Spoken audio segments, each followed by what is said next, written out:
السلام عليكم ورحمة الله وبركاته.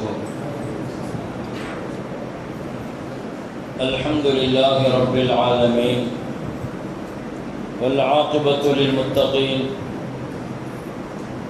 والصلاة والسلام على أشرف الأنبياء والمرسلين وعلى آله وصحبه أجمعين. أما بعد، فقد قال الله تعالى في كلامه القديم والفرقان الحميد: بسم الله الرحمن الرحيم.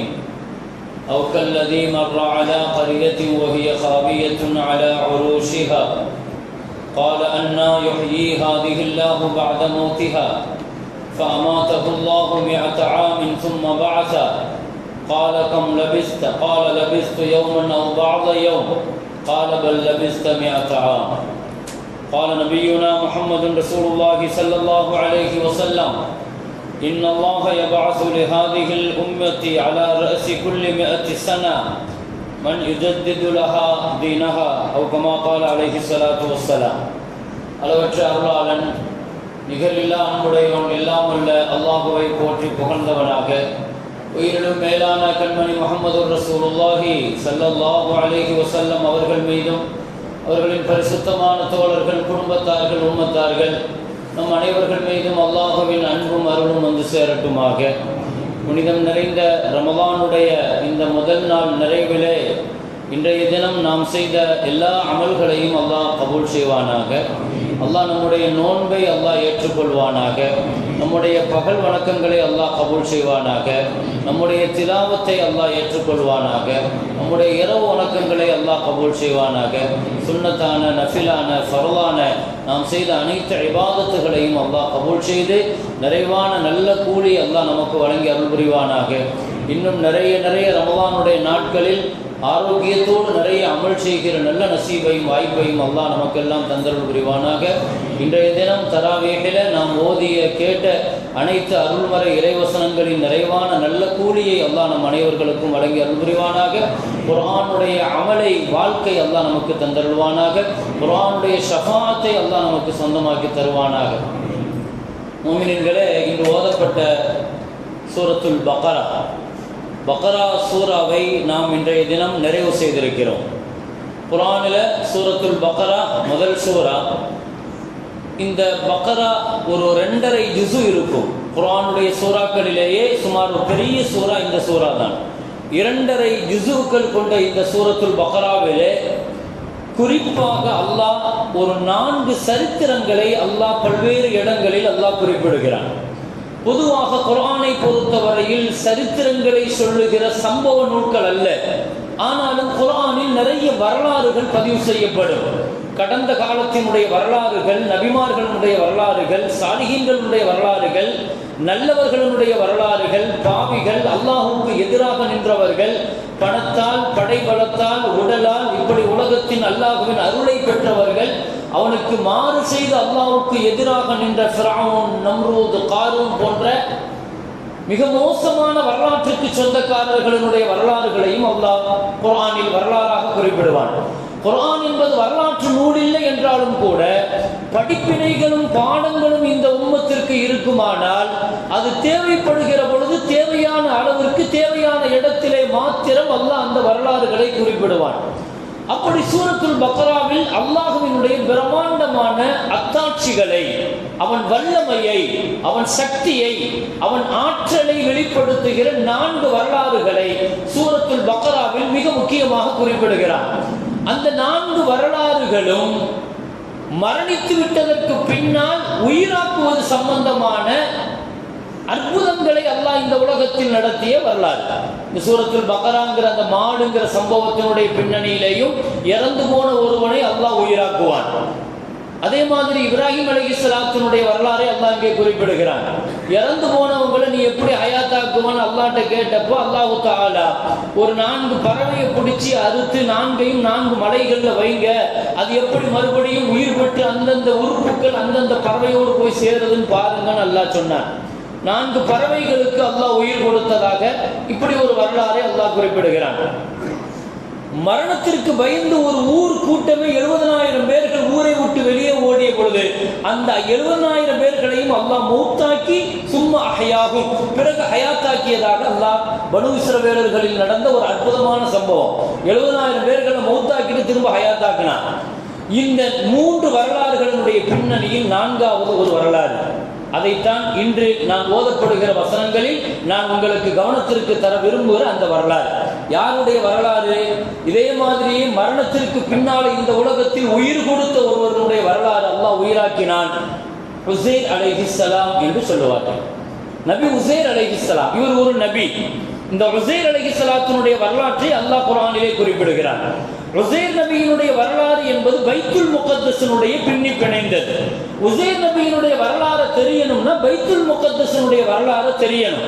இந்த உலகத்தில் பைத்துல் முகத்தஸ் கட்டப்பட்ட காலத்திலிருந்து இதுவரைக்கும் பைத்துல் முகத்தஸ் பயணிக்கிற பாதை, இனி கியாமத் வரைக்கும் பைத்துல் முகத்தஸ் எப்படி பயணிக்கும், அந்த பூமி, அந்த ஜெருசலம், அல் குதுஸ், அதை தாங்கி நிற்கிற பலஸ்தீன், அதை தாங்கி நிற்கிற சிரியா.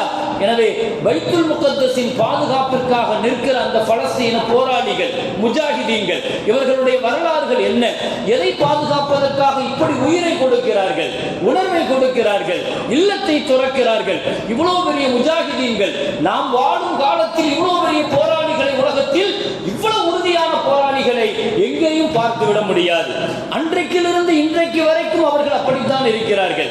அது கட்டப்பட்ட காலத்திலிருந்து அந்த ஊரில் வாழுகிற அந்த மக்கள் என்னவோ தெரியவில்லை, அந்த பலஸ்தீன மக்களுக்கு அப்படி ஒரு ஈமான், அல்லாஹ் அப்படி ஒரு தக்வா, அப்படி ஒரு உறுதி, அப்படி ஒரு ஜிஹாதிய உணர்வு. சின்ன பிள்ளைகளுக்கு கூட அந்த பைத்துல் முகத்தஸை காப்பாற்ற வேண்டும் என்ற உணர்வு அவர்களுடைய இரத்தத்தில் உறைந்து போயிருக்கிறது. அந்த பைத்துல் முகத்தஸ் கடந்து வந்த பாதை இந்த உம்மத்தினுடைய சொத்து, இந்த உம்மத்தினுடைய கிப்லா, இந்த உம்மத்து பாதுகாக்க வேண்டிய பொறுப்பு நாம் ஒவ்வொருவர்களுக்கும் பைத்துல் முகத்தஸோடு சம்பந்தம் இருக்கிறது, தொடர்பு இருக்கிறது. எனவே அந்த உசைர் அலைஹிஸ்ஸலாத்தினுடைய வரலாற்றை தெரிவதற்கு முன்னால் பைத்துல் முகத்தஸினுடைய வரலாறு, அது கட்டப்பட்டதிலிருந்து ஒரு 200 வருஷத்துக்கு பின்னால உசைர் அலைஹிஸ்ஸலாத்தினுடைய காலம் வருகிறது. யார் கட்டினா? பைத்துல் முகத்தஸை கட்டினது சுலைமான் அலைஹிஸ்ஸலாம். பைத்துல் முகத்தஸை கட்டினது, சிரியாவில் இருக்கிற பைத்துல் முகத்தஸ் சுலைமான் அலைஹிஸ்ஸலாத்தால கட்டப்படுது. பிரம்மாண்டமான ஆட்சிக்கு சொந்தக்காரர் ஹஜ்ரத் சுலைமான் அலைஹிஸ்ஸலாம் பைத்துல் முகத்தஸை கட்டி முடிச்சிட்டு ஒரு பிரம்மாண்டமான ஒரு விழா நடத்தினாங்க. சுமார் ஒரு 3000 மாடுகளை குர்பானி கொடுத்தார்கள், 7000 ஆடுகளை குர்பானி கொடுத்தார்கள். பைத்துல் முகத்தஸ் கட்டப்பட்ட நிறைவிலே அல்லாஹ்விடத்தில் ஒரு 3 துஆ செய்கிறார்கள் சுலைமான் அலைஹிஸ்ஸலாம். பைத்துல் முகத்தஸ் நமக்கு தெரியும், உலகத்தினுடைய 3 பெரிய பள்ளிவாசல்கள், மிக முக்கியமான பள்ளிவாசல்கள், பயணம் செய்வதற்குரிய பள்ளிவாசல்கள். மஸ்ஜித் ஹராம்ல தொழுதா 1,00,000 நன்மை, பைத்துல் முகத்தஸ்ல தொழுதா 50,000 நன்மை, மஸ்ஜித் நபவியில தொழுதா 1000 மடங்கு நன்மை. இந்த 3 பள்ளிவாசல்கள் உலகத்தினுடைய முதன்மையான பள்ளிவாசல் நமக்கு தெரியும். எனவே மஸ்ஜிதுல் ஹராம கட்டினது இப்ராஹிம் அலைஹிஸ்ஸலாம், பைத்துல் முகத்தஸை கட்டினது சுலைமான் அலைஹிஸ்ஸலாம், மஸ்ஜிது நபவியை கட்டினது முஹம்மது ரசூலுல்லாஹி ஸல்லல்லாஹு அலைஹி வஸல்லம். ஒரு முஸ்லிமாக, ஒரு மூமினாக இந்த உலகத்தினுடைய முதல் 3 பள்ளிவாசல்களுடைய வரலாறுகளை நாம் படிச்சிருக்கணும், அதனுடைய பின்னணிகள் தெரிஞ்சிருக்கணும். ஏன்னா இந்த 3 பள்ளிவாசல்களும் தான் முஸ்லிம்களுடைய உயிர் மூச்சு. அதை நோக்கித்தான் எதிரிகளுடைய கழுகு பார்வை இருந்து கொண்டே இருக்கிறது. நபிகள் நாயகம் ஸல்லல்லாஹு அலைஹி வஸல்லம் சொல்லுவார்கள், காபத்துல்லாஹுவை பிடிக்க வருபவர்கள், மஸ்ஜிதுன் நபவியை பிடிக்க வருபவர்கள், இவர்களுடைய நோக்கம் எல்லாம் முதல்ல பைத்துல் முகத்தஸை தான் தொடுவாங்கன்னு ஸல்லல்லாஹு அலைஹி வஸல்லம். பைத்துல் முகத்தஸை தொடரவன் பூராவுமே அடுத்து அவன் கவனம் பூராவுமே மதீனாவை நோக்கி திரும்பும், இல்லைன்னா மக்காவை நோக்கி திரும்பும். வரலாற்றில் இப்படித்தான் நடந்திருக்கிறது. 1967 இஸ்ரேல் பைத்துல் முகத்தஸை கைப்பற்றியவுடன் இனி நமது பயணம் மதீனாவை நோக்கி என்று யூதர்களுடைய தலைவர் நெதன்யாஹு அவன் அறிவிச்ச அறிவிப்பு இருக்கிறது.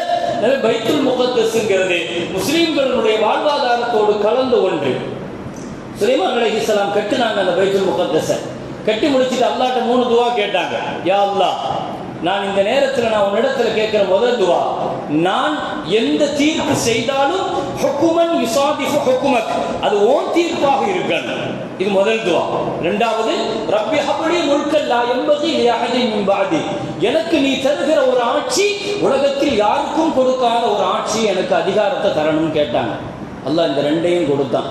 சுலைமான் நபிக்கு அல்லாஹ் இந்த 2ஐயும் கொடுத்தான். அவங்க செஞ்ச தீர்ப்பு இதுவரைக்கும் அது தப்பானதே கிடையாது. இரண்டாவது, காற்று சுலைமான் நபிக்கு கட்டுப்படும், ஷைத்தான் கட்டுப்படும், ஜின்னுகள் கட்டுப்படும். சுலைமான் அலைஹிஸ்ஸலாத்துக்கு கிடைச்ச உலகத்தையே ஆட்சி செய்த சுலைமான் அலைஹிஸ்ஸலாம் 3வது ஒரு துவா கேட்டாங்க, யா அல்லாஹ், நான் கெட்டிருக்கிற இந்த பைத்துல் முகத்தஸ் உள்ளே வந்து பார்த்துட்டு 2 ரக்காத்து தொழுதுட்டு போகிறவங்களை அன்று பிறந்த பாலகனை போல சின்ன பிள்ளையா நீ பரிசுத்தமாக்கி அனுப்பணும்னு கேட்டான்.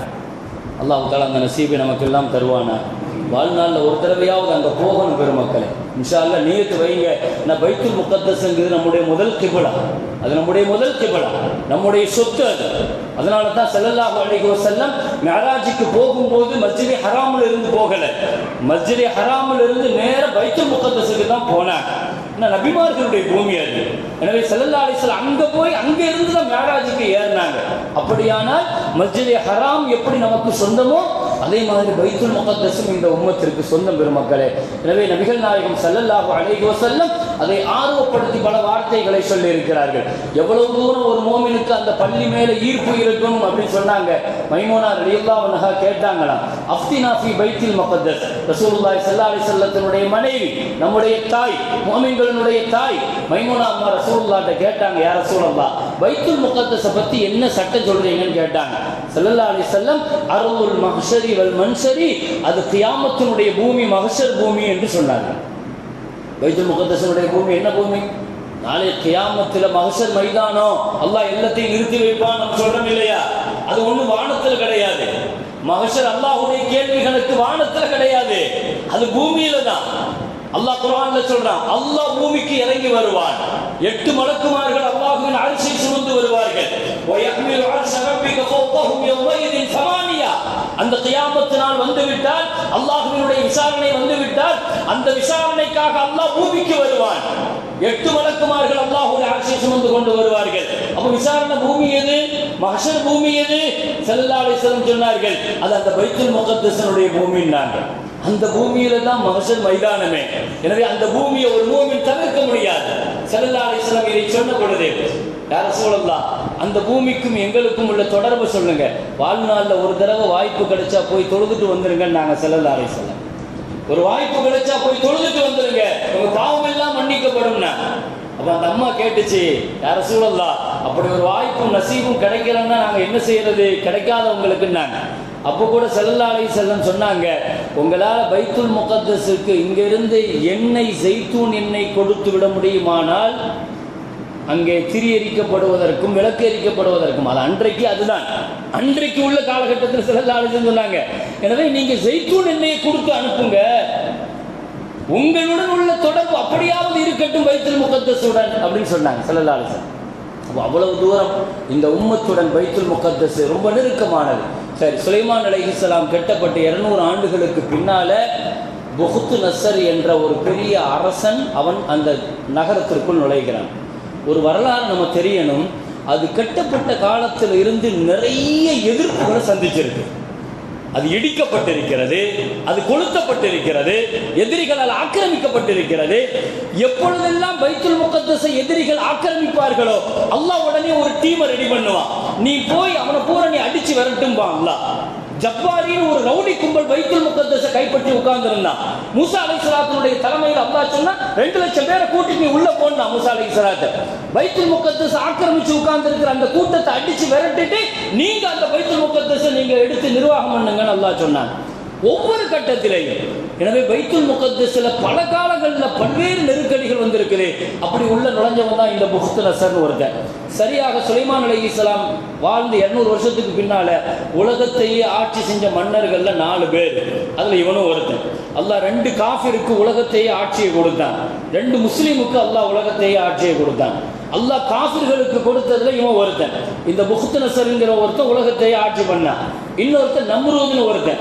2 காஃபிருக்கு அல்லாஹ் உலகத்தை ஆட்சியை கொடுத்தான், 2 முஸ்லீமுக்கு உலகத்துக்கே அல்லாஹ் ஆட்சியை கொடுத்தான். அதுல ஒரு ஆள் சுலைமான் நபி, இன்னொன்று சுல்கர்னைன். அல்லாஹ் இந்த உலகத்தினுடைய ஆட்சியை கூட காஃபிர் முஸ்லீம் எல்லாம் பார்க்க மாட்டான். அல்லாஹ் சரிசமமாக தான் கொடுத்துருக்கிறான். 2 முஸ்லீமுக்கு உலகத்தை பூரா ஆட்சி செய்யறதுக்கு கொடுத்தாங்க, 2 காஃபிருக்கும் அல்லாஹ் கொடுத்துருக்கிறான். ஏன்னா இந்த உலகம் அப்படித்தான் பயணிக்கும். ஒரு காலகட்டம் இவர்களுடைய கை ஓங்கி இருக்கும், இன்னொரு காலகட்டம் மற்றவர்களுடைய கை ஓங்கும். அப்படித்தான் பைத்துல் முகத்தஸ். சுருக்கமாக சொல்வதானால் இந்த 200 வருஷத்துக்கு பின்னால் உள்ள நுழைஞ்சவன் பைத்துல் முகத்தஸில் அங்கே வாழ்ந்து கொண்டிருந்த 50,000 பேர்களை கைது பண்ணி பிடிச்சிட்டு போய் பைத்துல் முகத்தஸை கொளுத்தி அதை இடித்து அந்த நகரத்திலேயே ஒரு உயிர் கூட இல்லாமல் ஆக்கிட்டு போயிட்டான். ஒரு நீண்ட வரலாறு. நீங்க வாய்ப்பு கிடைச்ச சூரத்துல் பக்கரால உசைர் அலைஹிஸ்ஸலாத்துடைய வரலாறை படிங்க. இப்போ அல்லாஹ் தஆலா சொன்னா பைத்துல் முகத்தஸ்ங்கிற ஒரு ஊரை நாசமாக்கிட்டு போயிட்டான் புக்துநஸர். நீங்க போய் அதை போய் மராமத்து பண்ணுங்க, மீண்டும் பைத்துல் முகத்தஸை கட்டுங்கன்னு சொல்லிட்டு உசைர் அலைஹிஸ்ஸலாத்தை அல்லாஹ் அனுப்பி விடுறான். இதுதான் வரலாறு. இங்க இருந்து ஆரம்பிக்குது. இப்போ உசைர் அலைஹிஸ்ஸலாம் நான் ஷார்ட்டா சொல்றேன். உசைர் அலைஹிஸ்ஸலாம் அந்த ஜெருசலம் நகரத்துக்குள்ள பயணிக்கிறாங்க, அல் குதுஸ் நகரத்துக்குள்ள பயணிக்கிறாங்க. உள்ள போன உடனே பாக்குறாங்க ஒரு கட்டடம் கூட கிடையாது. எல்லா கட்டடத்தையும் இடிச்சிட்டான், நிறைய மக்களை கொன்னுட்டான், ஒரு உயிரினம் கூட இல்லாம டோட்டலா பைத்துல் முகத்தஸையும் கொளுத்திட்டான், ஒட்டுமொத்த நகரத்தையும் கொளுத்திட்டான். போய் நின்று பார்க்கறாங்க, ஹாவியத்துன் அலா உரூஷிஹா. அல்லாஹ் குர்ஆன்ல இந்த வார்த்தை என்ன சொல்றான்? ஒரு நகரமே அப்படியே விழுந்து கிடக்குது. ஒரு நகரமே விழுந்து கிடக்குது. இன்றைக்கு நம்ம காசாவை பத்தி நம்ம பார்க்கிறோம். இன்னைக்கு புதுசா அந்த 2வது தடவை ஆட்சிக்கு வந்த உடனே அந்த ட்ரம்ப் சொன்ன வார்த்தை உங்களுக்கு எல்லாம் தெரியும். நான் காசாவை காலி பண்ண போறேன், ஜோர்டானும் எகிப்தும் காசாவில் உள்ள மக்களுக்கு நீங்க என்ன செய்யணும், அடைக்கலம் கொடுக்கணும்னு சொல்லிட்டு அந்த 2 நாடுகளையும் ஆதிக்கத்துக்கு கீழே இருக்கிற மாதிரி ஒரு ரவுடித்தனமான அக்கிரமமான ஒரு வார்த்தையை, திமிர்த்தனமான ஃபிரௌனிய ஆணவத்தோடு பேசின வார்த்தைகள் எல்லாம் உங்களுக்கு தெரியும். போருக்கு பின்னாலேயும் கூட 95% காசாவை ஒண்ணும் இல்லாம ஆக்கிட்டாங்க. ஆனாலும் அந்த மக்கள் நாங்க அங்கதான் இருப்போம்னு நினைக்கிறாங்க. உலகத்துல இப்படி ஒரு மக்களை பார்க்க முடியாதுங்க. ஏன்னா இவர்கள் நினைத்திருந்தால் உலகத்திலேயே சுகபோகமான ஒரு வாழ்க்கையை வாழ முடியும், கொடுக்கிறதுக்கு தயாரா இருக்கிறான். ஐரோப்பாவும் அமெரிக்காவும் இஸ்ரேலும் ஒரு சொகுசான வாழ்க்கையை தனி நாடு கொடுக்க எங்கேயாவது கொடுக்க தயாரா இருக்கிறான். நீ இங்க மட்டும் இருக்காது. கட்டடங்கள் சிதிலடைஞ்சு போனாலும் ஒரு கட்டடம் கூட இல்லாமல் இருந்தாலும் எங்களுக்கு பரவாயில்லை, நாங்கள் எங்களுக்கு அந்த பூமியில தான் வாழும். என்ன காரணம்? ஒரே காரணம் தான் பைத்துல் முகத்தஸ். அதை எப்படியாவது மீட்டெடுக்கணும், அது மீட்டெடுக்கணும். அது கியாமத் வரைக்கும் பயணிக்கிற போர் பைத்துல் முகத்தஸுக்காகத்தான். அது தெளிவாக விளங்கிக்கங்க. அப்ப இது அது கடந்து வந்த பாதையை பாருங்க. இப்போ இவர் வராரு, உசைர் அலைஹிஸ்ஸலாம் வந்து பார்க்கிறாரு, ஒரு ஊரே பைத்துல் முகத்தஸ் மட்டுமல்ல, ஊரே ஒண்ணும் இல்லாம கிடக்குது.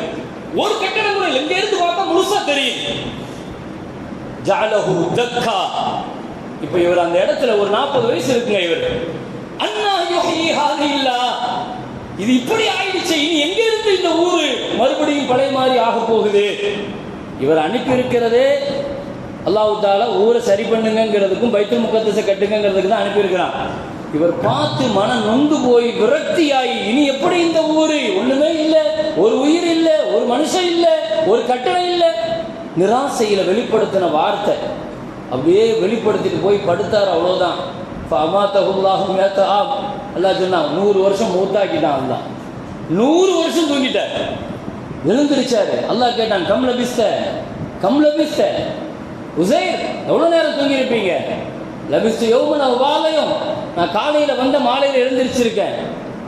பல் மிஅத ஆம், அல்லாஹ் சொன்னான் 100 வருஷம் நீங்க மௌத்தா இருக்கிறீங்கன்னு அல்லாஹ் சொன்னான். 100 வருஷத்துக்கு பின்னால் உங்களை உயிராக்கியிருக்கேன். நீங்க கொண்டு வந்த திராட்சை, நீங்க கொண்டு வந்த அத்திப்பழம், நீங்க கொண்டு வந்த ரொட்டி, உங்குரிலா தாமிக்க ஓ ஷராபிக்க லம் யதசன்ன, அதை பாருங்க 100 வருஷமா கெட்டு போகாம இருக்குது.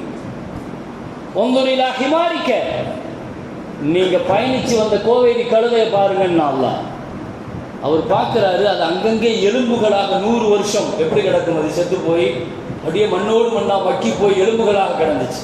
அல்லாஹ் சொன்னா உங்குரிலல் இஸாம் கைஃப நுன்ஷிஸுஹா சும்ம நக்ஸுஹா, உன் கண்ணு முன்னாலேயே நான் அதை காட்டுறேன் பாரு. அப்படியே அந்த எலும்புகள் எல்லாம் ஒன்று சேர்ந்துச்சு, அதில் அப்படியே சதைகள் பின்னப்பட்டுச்சு, மீண்டும் கோவேரி கழுதையாக வந்து நிற்கிறது. உடனே அவர் சொன்னாரு, அலம் அன்னல்லாஹ் அலா குல்லி ஷைஇன் கதீர், நிச்சயமா அல்லாஹ் எல்லாத்துக்கும் சக்தி உள்ளவன், நான் விளங்கிட்டேன் ரப்பே, உன்னால பைத்துல் முகத்தஸை திரும்ப மீட்டி தர முடியும்னு எனக்கு தெரியும். பைத்துல் முகத்தஸ் மீண்டும் எழுமா என்ற எண்ணம் வந்ததுக்கே 100 வருஷம் மௌத்தாக்கிட்டான் அல்லாஹ். பைத்துல் முகத்தஸை பத்தி விளங்குறதுக்காக சொல்றேன்.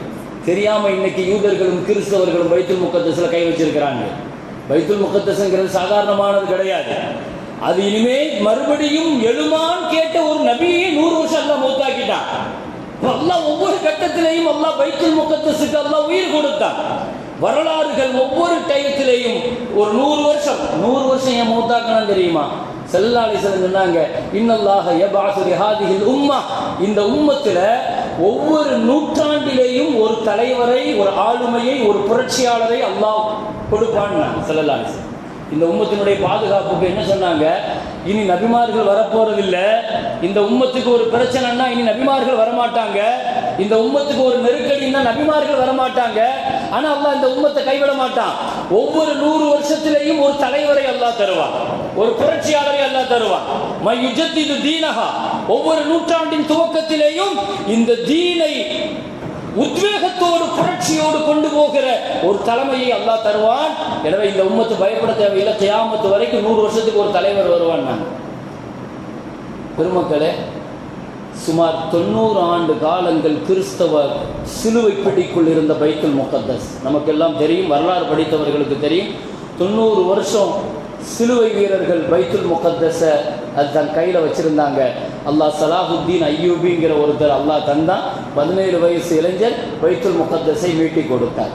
இப்படி பைத்துல் முகத்தஸ் இப்படித்தான் 100 வருஷம் ஒருத்த பிடியில இருக்கும்.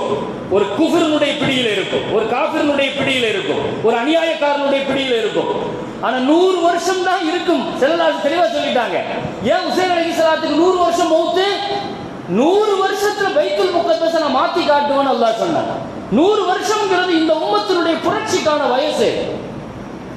எனவே நபிகள் நாயகம் ஸல்லல்லாஹு அலைஹி வஸல்லம் மௌத்தா போகும்போது ஒரு பெரிய படையை திரட்டி நிறுத்தினாங்க.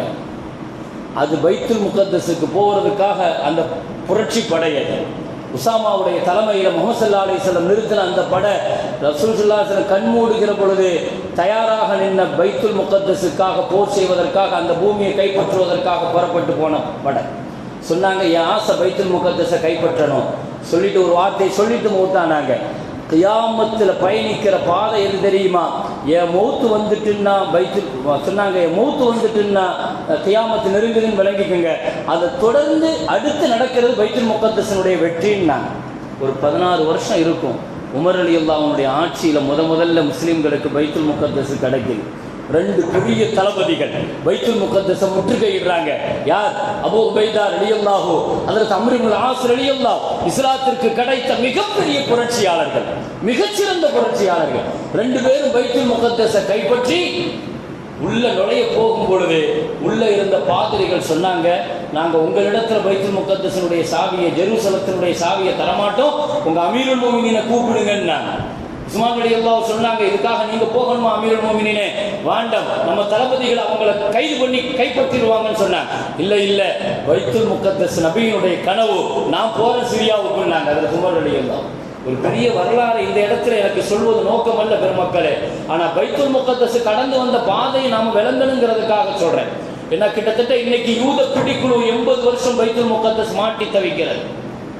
80 வருஷமாக இன்னைக்கு யூத பிடிக்குழு இருக்கிறது பைத்துல் முகத்தஸ். ஆனால் அதே நேரத்தில் நமக்கு அவநம்பிக்கை வந்துடக்கூடாது. என்ன செஞ்சிருவாங்களோ, ஜெருசலத்தை என்ன செஞ்சிருவாங்களோ, குதுஸை என்ன பண்ணிடுவான், பலஸ்தீனத்தை என்ன பண்ணிடுவான், அந்த போராளிகளை ஏதாவது ஒன்றும் நடக்காதோ, பைத்துல் முகத்தஸால முடியாதோன்னு நினைச்சதுக்கே அல்லாஹ் 100 வருஷம் ஊத்தாக்கினான். அதனால அல்லாஹு தஆலா இன்றைக்கும் கூட இந்த வரலாற்றிலையும் கூட பயணிக்கிற பாதையில் 1948 திட்டமிட்டு ஆங்கிலேயர்கள் உலகப் போருக்கு பின்னால் ஒரு பெரிய சூழ்ச்சி செய்து இன்னைக்கு பலஸ்தீன்கிற அந்த பூமிக்கு இஸ்ரேலுங்கிற ஒரு பூமியை கொண்டு வந்து உள்ள வச்சுட்டாங்க, ஆக்கிரமிப்பு நிலமாக. 1948 2ஆக பிரிச்சாங்க. அதில் நமக்கெல்லாம் தெரியும், அதில் மேற்கு பகுதி கிழக்கு பகுதி 2ஆக பிரித்து மேற்கு ஜெருசலம்ங்கிறத இஸ்ரேல் கையிலையும் கிழக்கு ஜெருசலம் முஸ்லீம்களுடைய கையிலையும் இருந்துச்சு. 1967 அரபுகளுக்கும் இஸ்ரேலுக்கும் நடந்த சண்டைக்கு பின்னால அவன் அந்த கிழக்கையும் கைப்பற்றி கொண்டு பைத்துல் முகத்தஸ் யூத பிடிக்குள் போயிடுச்சு. 1967 வரலாறு. அன்றிலிருந்து இன்றைக்கு வரைக்கும் யூத பிடிக்குள் பைத்துல் முகத்தஸ் மாட்டிக்கொண்டிருக்கிறது. நான் சொன்னது போல இதுவே நிரந்தரம் அல்ல. இந்த போராளிகளை ஒரு காலத்திலேயும் அவர்கள் வீக்னஸ் ஆக்க முடியாது. உலகத்தில் மிகச்சிறந்த போராளிகள் பைத்துல் முகத்தஸுக்காக போராடி கொண்டிருக்கிற போராளிகள். ஏற்கனவே சொன்ன ஞாபகம், அந்த பூமியில் அந்த மண்ணை அந்த பிள்ளைகளுடைய முஜாஹிதீன்களுடைய உணர்வை புரிந்து கொள்வதற்காக மீண்டும் ஒரு முறை ஞாபகப்படுத்துகிறேன். அந்த பலஸ்தீன பூமியில் ஒரு பள்ளிவாசல்ல தொழுதுட்டு வெளியே வந்த ஒரு முஸ்லீம் அவர் இந்தியாவிலிருந்து போய் ஜியாரத்துக்காக போன இடத்துல ஒரு சின்ன பையனை பலஸ்தீன் அரபியை சந்திக்கிறார். அந்த போராளியை சந்திக்கிறார். சின்ன வயசு, ஒரு 10 வயசு பையன்கிட்ட கேட்டார், எப்போ உனக்கு அம்மா இருக்கிறாங்களா, அத்தா இருக்கிறாங்களா? அந்த பையன் சொன்னால், எனக்கு யாரும் இல்லைங்க, அம்மாவும் இல்லை. அது அங்கே சர்வசாதாரணம். பொதுவாக அங்கே பொறுத்த வரைக்கும் 2 பேரண்ட்டுமே இருக்க மாட்டாங்க. சிங்கிள் பேரண்ட் இருக்கிறது ரொம்ப நிறைய இருக்கும். சாதாரணமாக போரில் அடிக்கடி மூத்தாகிட்டே இருப்பாங்க. பிள்ளைகள் அனாதைகள் அங்கே சர்வசாதாரணம். பாப்பாவும் இல்லை, அம்மாவும் இல்லை. இப்போ அந்த பையன்கிட்ட இவர் கேட்டார், நீ இந்தியாவுக்கு என்னோட வந்துருப்பா, உன்னை நான் டாக்டர் ஆக்குறேன், இன்ஜினியர் ஆக்குறேன், நீ என்னோட வந்துறியான்னு சொல்லிட்டு இங்கே இந்தியாவிலிருந்து போன அவர் அந்த பையன்கிட்ட கேட்டிருக்கிறார். அந்த பையன் சொன்னால், உங்களோடு நான் இந்தியாவுக்கு வந்தால் என்னை டாக்டர் ஆக்குவீங்க, இன்ஜினியர் ஆக்குவீங்க, என்னை ஷஹீத் ஆக்குவீங்களா அப்படின்னு கேட்டான். ஒரு 10 வயசு பையன் என்கிட்ட கேட்குறாங்கிறார், என்னை ஷஹீத் ஆக்குவீங்களா, எனக்கு ஷஹாதத்து மரணத்தை கொடுப்பீங்களா? ஒரு 10 வயசு பையனுடைய உள்ளத்தில் கூட தன்னுடைய நிலத்தை காப்பாற்றுறது இல்லை, கிப்லாவை காப்பாற்றணும், அந்த உணர்வுக்காக உயிரை கொடுக்கல். இப்படி ஒரு போராளிகளை உலகத்தில் எங்கேயும் பார்க்க முடியாது. அத்தனையும் பைத்துல் முகத்தஸுக்காகத்தான் பெருமக்களே. எனவே பைத்துல் முகத்தஸ் இன்னைக்கு ஒரு 55-60 வருஷமாக யூத ஷைத்தானிய பிடிக்குள் இருக்கிறது. ஆனால் இதுவே நிரந்தரம் அல்ல. அவர்கள் பைத்துல் முகத்தஸின் கடந்த கால வரலாற்றை அவர்கள் பார்க்கல், படிக்கல். அதற்கு உஸைர் அலைஹிஸ்ஸலாத்தினுடைய வரலாற்றிலிருந்து, முஹ்தரஸனுடைய வரலாற்றிலிருந்து அது எப்பொழுதெல்லாம் ஆக்கிரமிக்கப்படுகிறதோ கண்டிப்பாக அல்லாஹ் அதை மீட்பதற்கு ஒரு படையை உலகத்தில் எந்த பூமியில் இருந்தாலும் அல்லாஹ் தயார் செய்வார். அது ஒரு நூற்றாண்டுக்குள் நடக்கலாம் என்கின்ற நற்செய்தியுடன் நான் நிறைவுபடுத்துகிறேன். ஆகிர் தஅவானா அல்ஹம்துலில்லாஹி ரப்பில் ஆலமீன். அஸ்ஸலாமு அலைக்கும் வரஹ்மத்துல்லாஹி வபரகாத்துஹு.